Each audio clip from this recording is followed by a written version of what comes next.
Hello and welcome to Magic Gathering Strat. This is Peyton. I haven't seen you guys for a while. How are you doing? Anyway, I've got a top 10 list here today, or rather a top 5. This is the top 5 modern trump cards. And yes, you read that right. This used to be a top 10 list. And then the banned list come through, and all of a sudden my entire list kind of went kaput, because Anger of the Gods is no longer the trump card that it used to be.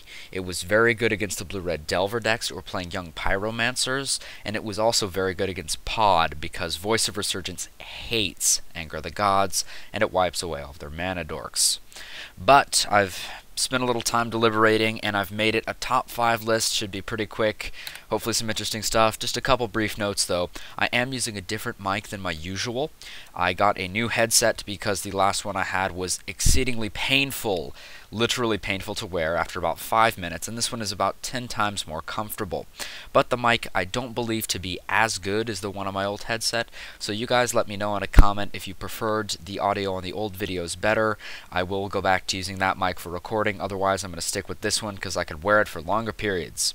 Also, this list does contain some of the cards that I would like exposed as being decent trump cards, as opposed to necessarily being the best. This is just my top 5 list, cards I'm liable to play, cards you may or may not see.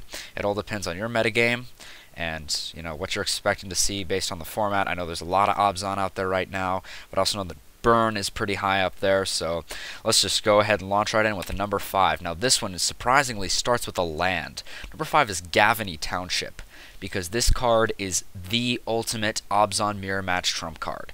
I mean, some people like Vault of the Archangel. That's an acceptable card, but when it comes down to Lingering Souls Wars and Tarmogoyf Wars, Township is better than the Vault of the Archangel is. I mean, I really don't care what you say. When after 2 turns, this thing just makes your team so much better than theirs. It can really pull you ahead. It can close the game quite quickly. Archangel does have its merits, and I usually play a 1-1 split when I play Obzon, just because Vault of the Archangel is better against things like Burn if you survive till turn 5 and can get an activation off of it. But otherwise, the Township is the trump card in the mirror match, because those mirror matches usually come down to Lingering Souls Wars, and I'd rather have 3/3 flyers than 1/1 Death Touchers. So, Gavitree Township.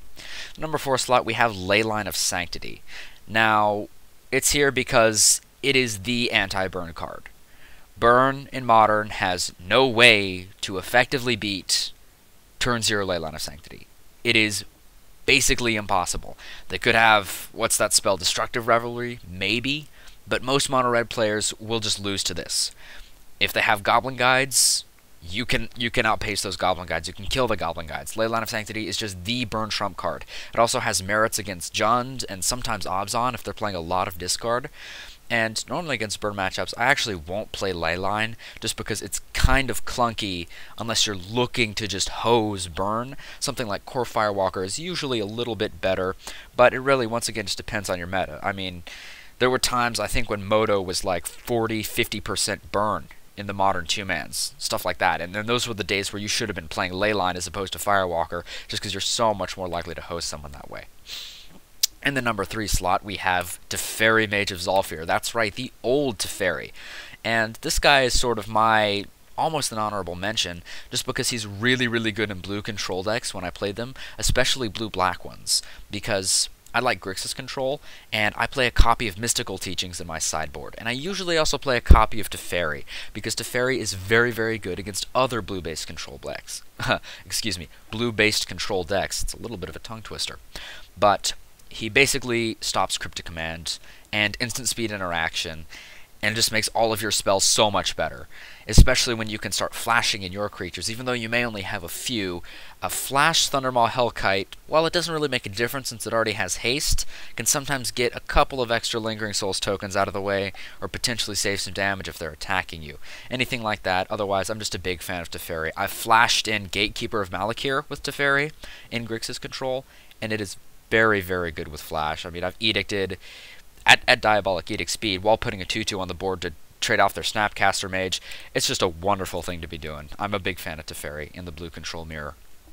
In the number 2 slot, we've got a couple of pretty typical cards that, well, they're kind of trump cards, but they're also really just hosers. You got Choke and Blood Moon. If you've been playing Modern, You probably know what these two do, and that's they basically try to mess up your mana base. If you're playing any non-basic lands, Blood Moon screws you over. If you have islands, Choke screws you over. If you have both screw you over. So there's no way to really get around these two so well. You can pack your Enchantment Hate if you're expecting Blood Moon or Choke, but other than that, in the matchups where they're good, I mean, against Splinter Twin, I bring in Chokes. I choke them out. Their islands don't untap. Against decks like Tarma Twin, I'll also bring in Blood Moon. Especially, you know, if I have both, which I usually won't. Usually it's a one or the other choice. But either way, both are just kind of trump cards where you know your opponent's doing something filthy. You could just mess with their mana base. And that's usually good enough to win the game. Especially when you combine it with pressure. And lastly, in the number 1 slot, this is really the one where I want to get it exposed. I want to see it out there more just because it's such a good card. And it's not seeing hardly any play. And that's Rakdos Charm. Now, you've probably never played with this card in your life. That's because it was pretty terrible in Standard, and then it sort of faded out of most people's minds. Especially, it's black-red. There are not a lot of decks in Modern right now playing black-red, but that is having a comeback with the new Tasigur Twin decks that are playing Grixis colors. I also play 2 of this in my sideboard with my Mystical Teachings when I play Grixis Control.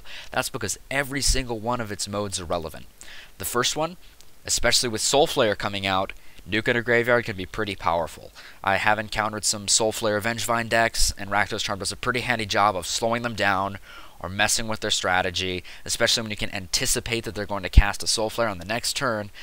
In response to them doing something, you just wipe away the graveyard and set them back a bit.